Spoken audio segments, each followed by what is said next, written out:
Welcome to WROL Broadcast, Magic ManaStrike Edition. Today we have some breaking news. We are talking about the recent live stream that was done by Netmarble. Netmarble Monster, I think. Yeah, and pretty cool. They did a live stream on Facebook. One point of contact I will say to them is please stream it in other locations as well, like YouTube or any of the other ones, because if you don't have a Facebook account, you can't watch. So that kind of stuff. And yeah, I realize that they're trying to push the Facebook notoriety and everything because that helps get their brand out there and everything. But there's a lot of folks who just don't have Facebook, Yep, like myself. So I missed the stream entirely.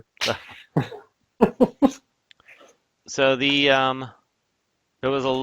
played some matches. That was pretty entertaining. I probably could have done without a lot of that, to be honest with you, if they were to request my feedback. Watching them play rank 4 and rank 5 characters. I mean, I guess for the first one, a lot of people haven't even seen the game yet, or they're very low themselves. But I didn't find that as enjoyable. But it was still cool that they did it. I mean, most other games don't do that, so that was pretty entertaining. But I don't necessarily need that if they just want to get on and talk about the new stuff. I'm more excited about that personally. Which, let's just get right into it. Did you have a chance to watch the stream yet, Ogre?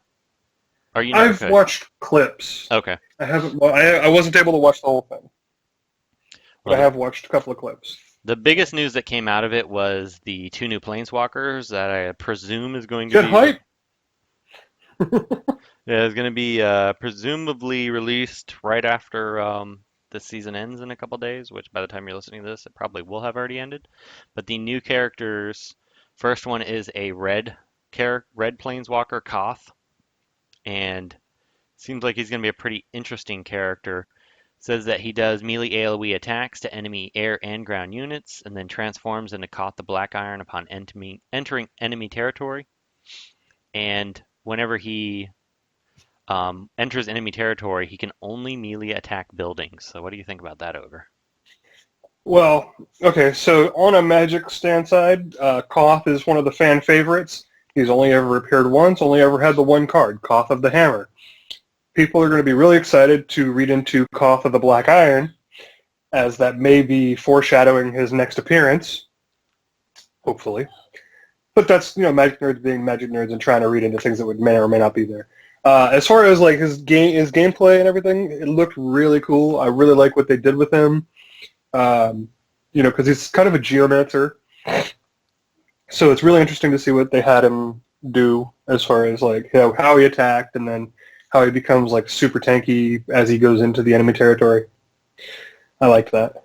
And now he has an ability, it's a skill called Magma Armor, becomes engulfed in lava to increase attack and decrease all damage received from enemy units. So I thought that was pretty cool as well. That's really cool, especially when you consider that he turns into he goes straight to the enemy guardian or the enemy buildings. So if you can reduce the damage he's taking as they're trying to defend their buildings, he's going to connect, hopefully. And it also increases his attack speed, so it just nukes faster, hopefully. So it's a very interesting dynamic that they're going to have. And he's a red deck, so you don't have to rely on like Goblet Artillery to do that now. So that's going to be cool. The other character that was released, and I know you're very excited about this one, Ogre, is Angrath, which is a red and black, which we don't have any red-black characters in the game currently. And this one says he's a Minotaur with a Burning Rage following his imprisonment, melee attacks enemy ground units, and then becomes crazed Angrath with greatly increased attack speed and movement speed during ManaStrike. And they showed a preview of his attacking. He does attack very fast. Yeah, he looked really sweet. Because I like Angrath personally from a lore side. His lore is very straightforward. He's a family man. He has 2 daughters. He was out adventuring, planeswalking to different worlds, giving them presents and stuff, doing his normal doting dad thing. Gets trapped on Ixalan because of the immortal sun, which turns into, getting trapped there for 13 years. So that's why he gets a little upset. as you might say.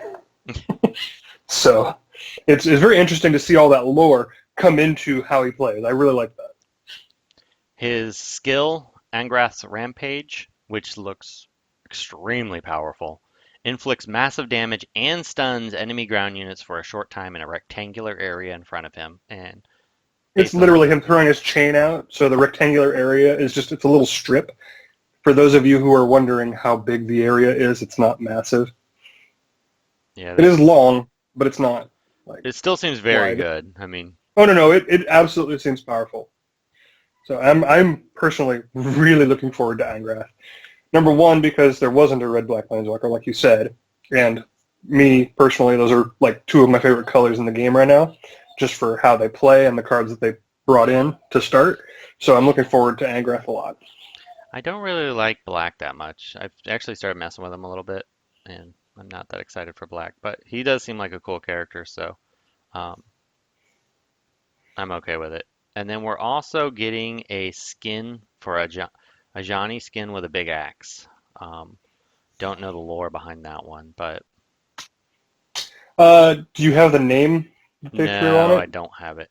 I don't have. Because if you have the name, I could probably tell you a lore-wise, like where it is. We'll have to get back to you on that one. We'll talk about it once it actually released, but I forgot to write that part down. The other cool thing that they're adding is going to be a card for each of the colors. The first one that they revealed was Carrion Crow, which summons four flying birds with a 2 mana cost. It's a black card. So Yeah, that one looked really cool. more food for the Reavers. And that's what a lot of people are worried about is more food for Yeah, that Reaver Demon. Although, if you're an anti-Reaver Demon player but you play black, it is going to be one of those cards that does help you against it, potentially. true. So, The next one is a Fire Shrine Keeper. It's a 2 melee red. It's a tank unit that knocks back on death and does AoE damage. that one looked interesting, yeah. So I think I don't know. I guess if you want to try to do a defensive red deck, Well, it's one of those cards that it helps break up pushes by separating everything like that. So it allows you to focus down the tank. If you can drop him and then everything gets scattered like that, it'll allow you to focus down the tank a little quicker and then, come back to the other ones as they no longer have a tank. So I'm assuming that's what its design was as a push breaker. the next one that we had was a green card, which was a Sylvan Advocate. It's a 3 mana ranged air and ground, attacks air and ground, and he does more damage as he continues to attack. He seems like he's very good. He almost seems kind of like the green's answer to Blinding Mage. But not the Yeah, answer, but the kind of equivalent.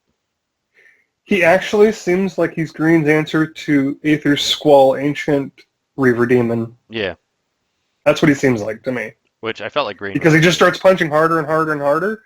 Like, Green needs that answer. I think that's a good way to do it. And, oh man, does that look fun. Yeah, it looked And really. if you're a fan of Magic, standard play, Sylvan Advocate was a very powerful card when it was around, so nostalgia. Yeah. The next card was a blue card. This one seemed kind of interesting. It's called Hightide Hermit. It's 2 mana, and he hides inside his shell when he gets hit and takes less damage. So what a lot of people were speculating on the stream was they would, you would summon him, let him run in front of the buildings. He kind of does mediocre damage. He does, I mean, it's okay. It's not terrible, but his advantages is he can take a beating. So for cheap mana, you can just kind of stall until you can get a bigger unit. Uh-huh. Yeah, and I know a lot of people or a lot of rumor that I heard was that he'll help shut down building attackers, but he has to get hit first, which is the downside there, and a lot of those units won't even hit him. So, Yeah, like that's true. the Ninja Deep Hour, the Hell Rider, the things like that, they don't hit him when he's in his creature form to trigger him to be the building. So you have to find a way to, he's not there for that, he's there to like stall strong pushes until you build up your mana to, like you were saying, to build up a defense proper. The next one was a white card. This was called Emir. How do you pronounce it? Emeria? Emeria. Emeria, excuse me. Emeria. Emeria's Angel. 7 mana white card. Summons 1 angel and 3 birds. They fly in the air and attack enemy units. The A lot of people seem to think this was a trash card. It does seem like, based on her stats, that she's probably a little bit weak for. I mean, you do get 4 units, so that is a positive, but it just seemed a little weak for as much mana as 7 you mana is a spend. little high, yeah. So we'll Which is what see. people are worried about. It's the 7 mana. But people make Shivan Dragon work, so I mean, Yeah, but you know. Shivan Dragon seemed like he had a lot better stat range. I mean, granted, though, he's 1 unit, but Sure, he's 1 unit, and he has a line attack. But again, if we're trying to adjust things for the Reaver Demon, this might be a good counter unit. Might. I don't know. yeah, we'll see. I Since mean, they do all fly, so we'll see. the other thing that they announced is they're going to be adding friendly matches for outside of teams. So if you're friends with someone, you're in a different team, like say you're in a super high level team and one of your buddies joins, it's just kind of a noob and playing, but you want to be able to verse each other. That that will be being added. I think it's supposed to be next patch. So that's pretty cool. Friend battles basically is what that is. Yeah, that looked cool. I'm hoping it works real well. Because The right now there's no functionality to it, so. the other thing that they plan to do is they said they are going to be doing some balancing next patch. So it sounds like there's going to be some nerfs and buffs, which I'm not a big fan of them doing it in There's the middle of a season. Kind of like I guess what they did, what they did with the buildings, yeah. I but I think they did that one kind of as an emergency because of how the original intent, and I'm guessing that one's actually going to get reverted at some point even, because the original intent of the game was that your level, as how high up in the arena you are, would kind of coincide with how high your cards were. And because the game's so new, everybody in rank 9 doesn't have rank 9 cards. That's, and that's what they were kind of looking at. yeah, So they wanted to power down Guardians a little bit because you were able to use Guardians to break up pushes a lot easier, and you can't do that anymore. You have to actually play defense. And that was part of the reason that Chandra was so powerful, and she honestly has lost quite a bit with the buff and change that they did. So I'm not sure if they'll change the buildings necessarily right away, but they'll probably nerf. I'm saying that the Guardian revert. Yeah, At some point, they'll revert the Guardian damage back, is what I was saying. I'm not yeah, saying that they're going to change the buildings. right. So overall, I think hopefully they buff a few of the weaker characters. I'd rather see them do a little bit more buffs than a little less nerfs, but there are a few characters that I probably. honestly, I'd like to see a mix of both. Yeah, I mean, That way I you're think a good like game does it minor, regularly. minor, minor tweaks here and there, and that way you don't have to, overdo by accident. Exactly. You know, I'd rather see a 5% decrease in attack speed or damage for something, and a 5% upgrade on something else, versus a 15% decrease, and then all of a sudden it's unplayable. Right. No, I agree with that wholeheartedly. The other thing that they mentioned, I'm trying to remember, there was one other thing they mentioned they were going to do later.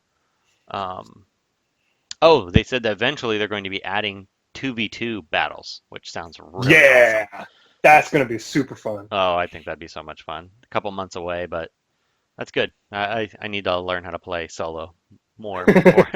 I've gotten a lot better, gotten higher, but I will say this. The 2v2 environment, just from other games that I've played that have the 2v2, it's a completely different playstyle. yeah, oh, I could see that. So, because you're relying on your partner, so like it changes how you play. And Right. if you trust your partner to do a certain thing, and you do a certain thing, then it works out a lot better than if you're both trying to do the same thing. Yeah. You Well, know. I can see where one person kind of plays the defensive side and the other person plays the aggressive side, or there's a Yeah, lot of different ways to do it that could be very cool. yeah. There's a lot of different things you can do with it, and that's one of the more fun things about it. But with that, we will go ahead and wrap this up so we can get recording your next episode. And thanks for listening.